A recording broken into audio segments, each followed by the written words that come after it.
तो दांत कैसे साफ करें? दातुन से। दातुन है ना, पिपरिया में तो बहुत है। मैं अभी रास्ते में आया, इतने नीम के पेड़ हैं कि दातुन ही दातुन है यहाँ तो। आपको तो कोई कमी नहीं, तो दातुन करो। दातुन ना मिले तो दंत मंजन करो। दंत मंजन भी फोकट वाला करो, खर्चा नहीं करना। फोकट वाला दंत मंजन, घर में रसोई है, वहाँ पे हल्दी है, ले लो थोड़ी सी हल्दी, और सरसों का तेल है वो भी डाल दो उसमें, और थोड़ा सा नमक, तीनों को मिलाओ, दांत पे घिसो, सबसे अच्छा दंत मंजन। और एक दूसरा बताता हूँ, गाय है, गाय, उसका गोबर है, गोबर को जला दो। कैसे जलेगा? पहले सुखाओ उसको, छोटे कंडे बनाओ, फिर जला दो, तो राख निकलेगी। उस राख में थोड़ा नमक मिलाओ, थोड़ी फिटकरी मिलाओ, और उसको दांत पर घिसो। उससे अच्छा दंत मंजन दुनिया में नहीं। और एक तरीका बताता हूं, नींबू है ना, नींबू हम सब्जी में निचोड़ते हैं, अब छिलका बच गया, इसको फेंकना नहीं, छिलके को उलट दो, अंदर का हिस्सा बाहर निकाल दो, उस पर नमक रगड़ के ऐसे ऐसे दांतों पे घिसो, दांत एकदम साफ।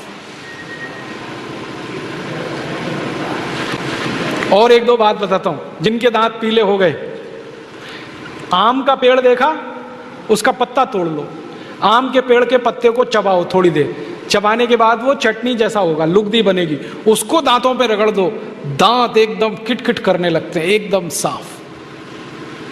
ये सब फोकट का इलाज है कि नहीं? बंद। अब एक जानकारी और देता हूं आपको, ये जो टूथपेस्ट होते हैं ना, कॉलगेट, क्लोजअप, पेप्सोडेंट, सिबाका, ये ज्यादातर टूथपेस्ट बनते हैं मरे हुए जानवरों की हड्डियों से। हमारे देश में हजारों कत्ल खाने चलते हैं, वहाँ गाय बैल भैंस को काटते हैं, उनका मांस बाजार में बिकता है, उन जानवरों की हड्डियों को टूथपेस्ट बनाने वाली कंपनियां खरीदती हैं, हड्डियों को धूप में सुखाते हैं, बोन क्रशर में डालकर पाउडर बनाते हैं, फिर उसी से पेस्ट बनता है, फिर उसी को हम मुंह में लगाते हैं रोज सवेरे ही सवेरे।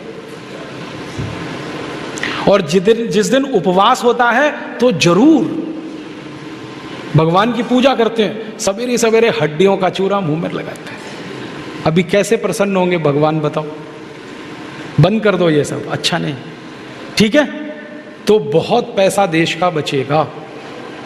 मैंने एक दिन हिसाब निकाला कि पेस्ट बंद कर दें, ब्रश बंद कर दें, जो पैसे बचेंगे अगर उतने से ही दातुन खरीदने लगें, 50 पैसे की एक दातुन, तो 30 लाख लोगों को दातुन बेचने का रोजगार मिल जाएगा इस देश में। आप कभी बंबई जाना, बंबई के सब रेलवे स्टेशन में दातुन बिकता है, 1 रुपए का 2, 2 रुपए का 3। ये बंबई में हो सकता है तो पिपरिया में भी हो सकता है। अब बस करना ये पड़ेगा कि दातुन करनी है तो नीम का पेड़ लगाओ, बबूल का पेड़ लगाओ, दातुन तभी मिलेगी ना। तो पेड़ भी लगाओ, हर साल कम से कम एक। है आपका जन्मदिन आता है ना, उस दिन एक पेड़ लगाओ। हम जन्मदिन मनाते हैं आजकल कैसे? केक खरीद लाते हैं, फिर मोमबत्ती लाते हैं, फिर केक के चारों तरफ लगाते हैं, फिर दिया सलाई से जलाते हैं, फिर उसी को फूंक मार मार के बुझाते हैं। क्या मूर्ख लोग हैं! उसको बुझाना था तो जलाया क्यों? हमारे घर में जलता हुआ दीपक तब बुझाते हैं जब किसी की मौत होती है। तो जन्मदिन हुआ कि मरण दिन, तो मत मनाओ। तो कैसे मनाएं जन्मदिन? एक पेड़ लगाओ उस दिन। और मैं तो ये कहूंगा, जितने जन्मदिन हो गए ना उतने पेड़ लगाओ। मान लीजिए 14 साल पूरे हो गए तो 14 पेड़ लगा दो। कहाँ लगाएंगे? घर के सामने लगा दो, घर में जगह नहीं तो पड़ोसी के घर में लगा दो, दोस्ती हो जाएगी। और पेड़ तो रहेगा जिंदगी भर, आप तो चले जाओगे।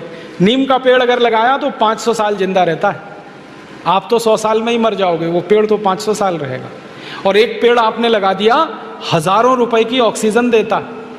ऑक्सीजन ही हमें चाहिए, वो पेड़ से ही आती है। तो हर दिन पहले तो चैनल सब्सक्राइब करें, फिर लाइक, कमेंट और शेयर करें।